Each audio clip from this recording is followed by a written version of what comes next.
Attention famille, voici un jeune béninois qui a vendu son meilleur ami dans un secteur ghanéen juste pour pouvoir gagner des marchés. Histoire vraie, l'affaire se passe au Ghana.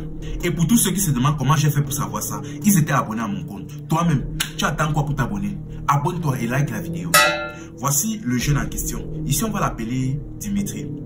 Ce qui se passe, c'est que Dimitri était avec son meilleur ami Sébastien. Les deux, après avoir réussi à avoir les diplômes universitaires, ils ont commencé à chercher du travail et bon, vous connaissez la galère dans certains pays africains, ça ne donnait pas. Tellement donc que Dimitri a donc décidé d'aller au Ghana pour gérer certains marchés. Arrivé donc au Ghana, il a donc commencé un peu à travailler, ceci, cela. Sauf qu'à un moment donné, il a rencontré un monsieur extrêmement riche. Quand le monsieur l'a vu à distance, il s'est approché de lui, ils ont commencé à se côtoyer, à discuter et il a dit franchement, toi je t'apprécie beaucoup, tu es très honnête dans ce que tu fais, tu travailles, tu es posé, tu ne déranges pas, franchement tu vas aller loin. Si tu es d'accord, on peut changer nos contacts, ceci, cela et je peux changer ta vie. Sans donc hésiter, il a donné son numéro donc au Ghanéen, vu qu'il avait l'air d'un homme d'abord riche de base. Dès qu'il a changé son numéro, ils se sont laissés et quelques temps plus tard, il a appelé, ils se sont donné rendez-vous, il dit que dans 3 semaines, il faut qu'on se voit. Les 3 semaines se sont donc écoulées et il a rappelé le monsieur, ils se sont retrouvés quelque part. Il a causé avec le type, il a dit que franchement, comme je t'avais dit la dernière fois, j'aime beaucoup ta manière de faire. Tu es honnête, tu ne déranges pas, tu n'es pas malhonnête, c'est cela et tu as une bonne étoile. Écoutez bien ce qu'il a dit. Vous voyez souvent les gens qui parlent souvent en parabole. Il a dit, tu as une bonne étoile et j'ai un don pour savoir ça. Donc si tu es d'accord, on peut trader ensemble, je te mets dans mes choses, tu commences aussi à gagner de l'argent. Il a dit, il n'y a pas de problème. Même si vous me mettez dans le gros, je vais seulement entrer. Où je suis là même, ma vie ne donne pas. Et que ok, ça c'est très bien. C'est pour ça même d'abord de base que je t'ai apprécié. Bon, mais le problème est que dans mes choses là, la confiance prime beaucoup. Donc, pour être sûr que tu sois quelqu'un de confiance, si tu es d'accord, on va d'abord retourner au Bénin. Je vais d'abord un peu étudier, voir dans quel cadre de vie tu es, pour voir si je peux te faire confiance. Il a dit, il n'y a pas de problème. Le gars était un peu surpris et surtout que sa manière de faire était bizarre, mais il a accepté. Ils sont donc descendus donc au Bénin et une fois au Bénin, donc, il a donc profité, donc il a appelé donc son meilleur ami. Avec, il a eu à fréquenter tous ses examens, Sébastien. Il a appelé Sébastien, ils se sont retrouvés dans un snack bar et le monsieur, le Ghanéen en question était assis de côté. Il les a vus en train de discuter et quand il a vu les gars en train de discuter, il s'est rendu compte que les gars avaient l'air très proches, donc ils avaient l'air d'avoir une forte amitié. Dès qu'il a vu ça, il a dit que ok. À la fin donc, du rendez-vous, donc, ils se sont laissés. Et là maintenant, de côté, donc, il a tiré le jeune Dimitri, il a dit, mais franchement, je t'ai vu avec ton ami là, j'ai vu qu'apparemment vous entendez bien. Il a dit que oui, on s'entend merveilleusement bien. On a grandi ensemble, on a vécu ensemble, on s'est soutenu ensemble. Enfin bref, la relation est parfaite. Il dit que ok. Si c'est quoi, on va aller rencontrer des amis et on va discuter avec eux à propos de la petite chose dans laquelle je voulais t'intégrer. Il a donc donné rendez-vous donc à Dimitri dans un hôtel où il y avait plusieurs de ses hommes. Je précise bien, à aucun moment, il n'avait encore su que le monsieur essayait de lui faire intégrer une secte. Je précise d'abord. Et ce détail est très important pour la fin. Il est donc arrivé dans cet hôtel-là. Il a dit que bon, tu sais, on va te mettre dans nos choses comme on t'a promis, ceci, cela. Tu vas gagner énormément d'argent. Tu vas changer ta vie. Mais dans nos choses, comme je t'ai expliqué la dernière fois, la confiance prime. Donc, il va falloir qu'on prenne en témoin quelqu'un à qui tu as extrêmement confiance. Quelqu'un à qui ne peut pas te trahir. Quelqu'un avec qui tu... Un peu comme ton ami, quelqu'un avec qui tu as grandi et tout. Qui ne va absolument jamais te trahir. Là, ils lui ont dit quelqu'un, ils ont parlé de quelqu'un en témoin, mais en réalité, c'était plus comme un sacrifice. Mais lui, il comprenait le mot témoin. Et maintenant, donc, pour noyer ses yeux, ils lui ont dit non, c'est juste que s'il arrive que peut-être tu gardes nos choses, tu veux fuir avec l'argent, on va l'utiliser lui peut-être pour te retrouver, des choses comme ça. Il a dit, ah non, il n'y a pas de problème. De toute façon, je ne suis pas malhonnête. Il a donc fait appel à son ami. Son ami, donc, sans hésiter, vu que c'est son meilleur ami, il est venu. Il a dit que bon, ce qui se passe, c'est que je suis en train de gérer un contrat avec eux là. Et... Sauf que là, il me faut un témoin. Il a dit qu'il n'y a pas de problème. On l'a donc amené. Donc, on a dit que bon, on a donné dans le stylo à son ami. On a dit que tu vas signer le papier. Il dit que mais signer comment? Si c'est mal là pour comme témoin. Il dit que non. C'est que c'est pas que tu dois signer pour attester que tu es là comme témoin. Donc, tu te tiens garant de sa réussite. Le gars n'a pas trop compris le mot garant de sa réussite. Mais comme on dit souvent que l'école est bien, il a aussi signé le contrat comme ça. Il n'a même pas cherché à lire. Il a donc signé et il est parti. Dès qu'il est parti, donc il a dit ok, c'est bon. Il a dit que maintenant on va te mettre dans nos choses. Ils ont amené donc Dimitri dans un lieu, ils ont commencé à faire les rituels sur lui. Et c'est après que... Donc je ne sais pas si on avait seulement mangé son cerveau à ce moment-là, mais c'est après qu'on a commencé à le déshabiller, à le laver, à le fouetter avec l'arbre de paix et les écorces, qu'il a compris qu'il était en train d'entrer dans la secte. C'est après avoir subi certaines choses qu'il a commencé à comprendre, qu'il a commencé à comprendre qu'en fait c'est la secte. Mais bref, ne le jugeons pas tout de suite. À un moment donné, dès qu'ils ont terminé le rituel, ils se sont dit, bon, ce qui se passe maintenant est qu'à partir de maintenant, ton ami est garant de ta réussite. Ça veut dire que c'est à partir de lui, c'est son étoile qui sera tirée à chaque fois pour faire briller la tienne. Mais il y a une seule condition. Il ne faudra jamais qu'il soit fâché contre toi. Tu ne devras jamais le décevoir. Jamais vous te gâter avec lui. Tu devras toujours le rendre heureuse. Peu importe ce qu'il te demande, tu devras lui donner. Mais il ne faudra jamais qu'il se marie. Il ne faudra jamais qu'il y ait d'enfants. À chaque fois, il pourra faire ce qu'il veut avec des femmes, ou des femmes comme il veut, mais il ne pourra jamais enfanter. À chaque fois qu'il va passer sur une femme, il va la rendre stérile mystiquement sans savoir. Donc de ce côté-là, tu es sécurisé. Et ce n'est que comme ça que tu seras, donc que tu auras tout ce que tu veux. Mais à chaque fois qu'il te demande quelque chose, tu devras donner. Tu ne dois jamais lui refuser quelque chose. Sinon, tu vas partir. Il dit qu'il n'y a pas de problème. Après avoir fait le rituel, donc, vu que lui faisait dans le génie civil, il a commencé subitement à gagner des marchés. Les clients venaient à lui. Il n'avait même plus besoin de faire du marketing, de la publicité. Les clients venaient naturellement à lui. Rien donc, il n'investait plus dans les publicités ou quoi que ce soit. Les clients venaient naturellement à lui. Donc, sa vie a commencé à s'améliorer de jour en jour. C'est ainsi donc qu'il entre déjà, il devient subitement millionnaire. Bon, son ami maintenant un jour vient chez lui et dit mais c'est comment ça se fait que tu m'as fait signer un contrat où je te prends à témoin mais depuis je ne gagne rien, tu fais ça comment? Il dit que non, ce n'est rien, dis-moi seulement ce que tu veux, je te donne, dis-moi tout ce que tu veux que je te donne. Il dit que ok, il n'y a pas de problème. Il dit bon, aussi lui il ne le prenait pas au sérieux. Il a dit une somme au hasard, il dit bon, je veux 10 millions. Il dit qu'il n'y a pas de problème, il sort 10 millions, il tape dans sa main. Le gars il tenait pas, il part jouer la vie avec. À un moment, dès que ça finit, il vient encore, il dit que non, là, il finit. C'est là qu'il n'y a pas de problème. Tu n'as même pas besoin de me faire la cour. Demande seulement, je te donne. Le gars dit que, ok, je veux 5 millions. Il donne. Un autre jour, il vient, il dit, je veux 2 millions. Il donne. Un autre jour, il vient, il dit, je veux, il donne. Un autre jour, il donne. Ainsi de suite, ainsi de suite, ainsi de suite. Mais sauf qu'un jour, il est venu voir son ami, que mes gars, c'est comment? Tout le temps, tu me donnes le poisson. Apprends-moi aussi à pêcher, non? Tout le temps, quand je viens, tu te demandes seulement, il dit que non, il ne casse pas. Demande seulement, je te donne. C'est en partie grâce à toi, si j'ai tout ce que j'ai aujourd'hui là-dedans. Demande seulement, je te donne. Il dit qu'il n'y a pas de problème. Il dit qu'actuellement, là même, j'ai besoin de 5 bâtons. Il donne.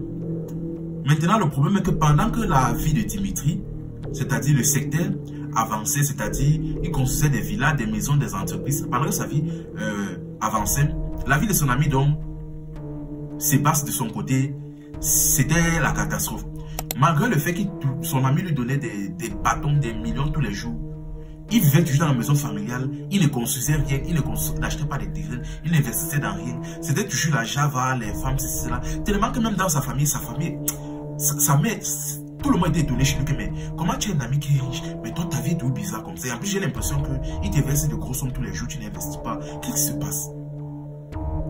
Mais bref, il ne savait pas à ce moment-là que le problème était mystique. Il ne s'est donc pas cassé la tête. Il a continué dans sa vie normalement. Tout pour lui maintenant, c'était les fêtes, la java, les femmes, donc la vie des débauches, tout ça, il ne construisait, ne faisait dans rien. Sauf qu'un jour maintenant, la sœur de Dimitri, c'est-à-dire le secteur, est rentrée de France. Comme vu qu'elle faisait dans la comptabilité, et vu que son frère avait des entreprises, elle a donc décidé de travailler pour les entreprises de son frère. Le descendant donc est tombé sur le meilleur ami de son frère, c'est-à-dire Sébastien, le Mougou en personne. Quand elle a vu et Sébastien aussi est tombé amoureux de la petite soeur de son ami et il a commencé à la draguer et ils ont entamé une relation. Dans la tête de la fille, c'est que non. Vu que c'est le meilleur ami et en plus d'enfance de son frère et en plus tout le temps être de son frère, non, ça peut être un bon parti, ça doit être une bonne personne. Elle a donc commencé la relation avec lui, il faisait les choses. À un moment donné, maintenant, Dimitri se rend compte que ses activités commencent un peu à faire un chat. Ça commence un peu à chuter. Bon, il gagnait toujours beaucoup, mais plus comme avant. Mais il ne s'est pas cassé la tête, il s'est dit que c'était rien. Un jour, comme d'habitude, un jour, son ami Sébastien est venu chez lui et que bon, là j'ai besoin de 10 millions. Il dit que mais qu'est-ce que tu as fait de l'argent que j'ai donné dernièrement? Il dit que non, laisse, j'avais mes petits trucs que j'ai gérés. Il dit que ok, ce n'est rien. Il a donné donc 10 bâtons. Mais avant de partir, là, il dit que mais franchement, tu sais que tu m'as mis un million. Mais j'ai une faveur à te demander. Je voudrais que le jour où je te demande quelque chose, la prochaine fois qu'on se voit, je te demande quelque chose, je veux que tu acceptes. Il a dit qu'il n'y a pas de problème. Tu es mon meilleur ami. De toute façon, il avait géré un rituel. Il ne pouvait rien le refuser. Il a dit, tu es mon meilleur ami. Je ne peux rien te refuser. Il a dit, ok. Il te remercie. Il est parti. Un jour maintenant, étant chez lui, Dimitri, donc étant chez lui, il sort à sa terrasse. Il voit sa soeur avec son meilleur ami sur la terrasse de côté, en train de s'amouracher. Regarde, et qui est? C'est quoi ça? Il sort, il parle tampon. Il dit, mais qu'est-ce que vous faites comme ça? Là où Sébastien les regarde, finalement, il dit que bon, tu sais quoi, tu te rappelles la dernière fois qu'on s'était vu, je t'avais dit que la prochaine fois qu'on se voit, que si je te demande, il te dit que si je te demande une faveur, tu acceptes. Il dit que oui. Il dit que ce que moi je veux maintenant, c'est que tu me donnes ta bénédiction pour être avec ta belle-sœur. Donc, il dit que quoi, la tête du gars a commencé à disjoncter. Et son corps a commencé à vibrer. Il s'est assis comme ça. Il a commencé à transpirer. À transpirer. À transpirer. Sa sœur lui regarde. On dit, mais qu'est-ce qui t'arrive? Il t'a seulement demandé la bénédiction de ta sœur. Comment tu fais comme si je voulais se marier la vendre? Le gars s'assoit. Il dit que non, ce n'est pas ça. Il dit que c'est mauvais. C'est très mauvais. Il dit que mais comment ça? Parce que ce qui chauffait dans la tête de son ami est que déjà de un, il ne pouvait rien lui refuser. Il avait signé le pacte. Il ne disait aussi qu'il ne devait à aucun moment épouser une femme. Sinon, ils allaient partir. Si vous comprenez un peu ce qu'il veut dire par là. Donc, il était dans un dilemme. S'il refuse, il die. S'il accepte et que telle l'épouse, il die. Aïe, aïe, aïe. Le diable est rusé. Il s'est assis comme s'il est que bon. De toute façon, je ne peux rien te refuser. Si tu veux la bénédiction de ma soeur, il n'y a pas de problème. Tu as la bénédiction de ma soeur. Mais le problème est que, comme tu vas l'épouser là, soit c'est mal sur l'assumer. Parce que, en l'instant où tu vas l'épouser, toi et moi allons mourir. Et elle sera stérile à vie. Et elle ne pourra plus jamais se marier. Elle sera condamnée au célibat. Il dit que, mais sa soeur commence à trembler. Il dit que, mais comment ça, qu'est-ce que tu racontes? Il a que non, il a voulu laisser. Il a que non, pardon. Ne mets pas le sel après tu. Pardon, parle. Qu'est-ce qui se passe? Raconte, explique. Après donc l'avoir mis la pression, après l'avoir secoué, il a finalement décidé de parler. Il a dit qu'en réalité, tu te rappelles il y a quelques années, quand je t'avais appelé de signer un contrat en tant que témoin ou une sorte de contrat pour un marché, quelque chose comme ça, oui. Il dit qu'en réalité, ce n'était pas pour un marché. Ce qui se passe, c'est que le contrat que tu as signé là, non, ça signifie que tu te vendais de toi-même pour que moi je réussisse. Mais la condition était que je devais absolument te rendre heureux. Je devais te donner tout ce que tu me demandais et on ne devait jamais se gâter. Mais une des clauses aussi du contrat disait que tu ne devais jamais te marier. Et tu étais condamné à ne jamais avoir d'enfant. Donc toutes les femmes chez qui tu passes, tu les condamnées à la stérilité et au célibat à vie. Là maintenant, si tu veux l'épouser, il n'y a pas de problème. Mais le problème est que si tu l'épouses là maintenant, nous deux nous allons mourir et elle sera stérile à vie et les hommes vont la fuir comme la tête. C'est-à-dire, elle sera condamnée au célibat à vie. Là, maintenant, le gars s'est mis à jouer, il a commencé à crier que, hey, qu'est-ce que tu as fait comme ça? Dans quoi tu m'as mis? Après, il a demandé à sa soeur que, est-ce que vous avez déjà un mot? Elle a dit oui. Il a dit, ah, ça l'a cuit. Sa soeur s'est mis à jouer, elle a commencé à crier, à crier, à crier. Dès qu'elle avait déjà un mot avec le gars, elle était condamnée à la stérilité. Déjà, elle était stérile et condamnée au célibat à vie. Maintenant, ce qui se passe là, actuellement, là, est que il y a encore les possibilités quand même que les gars se sauvent, mais il faudra au moins qu'une tête tombe. Soit le gars tombe, c'est-à-dire celui en question qui a joué le jet tombe, et les deux pourront peut-être être sauvés, ou soit son ami, c'est-à-dire le mouton de sacrifice décède, et les deux pourront être sauvés, ou soit la fille tombe, et les deux pourront être sauvés. Ah, dans tous les cas, dans cette affaire, une tête doit tomber. Personnellement, déjà, si je suis responsable dans cette affaire, pour moi déjà, tout le monde est responsable. De un, d'abord, le gars, le mouton de sacrifice en personne déjà. Parce que pour moi, c'est comme ça que moi je l'appelle. Signer un contrat déjà sans lit. Moi, j'avais déjà ça dans une autre histoire. Signer déjà un contrat sans lit. Déjà, c'est très stupide. Et en plus de cela, tu as vu dans un endroit où on te parle en parabole, on te dit garant de sa réussite. On parle en parabole, même un abruti a déjà compris de quoi il s'agissait. Mais bref, le fait est déjà fait. Mais il a sa part de responsabilité dans la situation qui lui arrive. Le gars en question qui est parti faire la secte. Man, réussi, mais réussi à tout prix, non. Comment on peut aussi être stupide à ce point-là? On te parle en parabole de A à Z. On te dit des mots bizarres. Et à aucun moment, ça les dicte dans ta tête. Ou peut-être la pauvreté qui fermait son cerveau va savoir. Mais bref, il a sa part de responsabilité. Surtout qu'à un moment donné, on lui a tapé sec. Il a aussi accepté. On te fouette même avec les écosses, on te déshabille, on te... Et c'est après avoir fini le rituel que tu te rends compte que tu te mets dans les sectes. Ah chouette. Comme on dit souvent, tu cherches à y trouver. Quant à la fille en question, ce n'est pas parce que c'est l'ami de ton frère que c'est forcément une bonne personne. C'est tout ce que j'ai envie de dire par là. Ce n'est pas forcément parce que c'est l'ami de ton frère que c'est une bonne personne. Voilà le seul truc que j'ai dit là-bas. Et le fait que tu pars Mougou, vous n'êtes ni marié ni rien, tu partez seulement Mougou là. Tu t'attends aussi à quoi? Tu n'as pas de responsabilité. Mais franchement, la famille, priez Dieu, le déo est mauvais. Priez Dieu sans cesse. Le déo est mauvais, franchement. Franchement.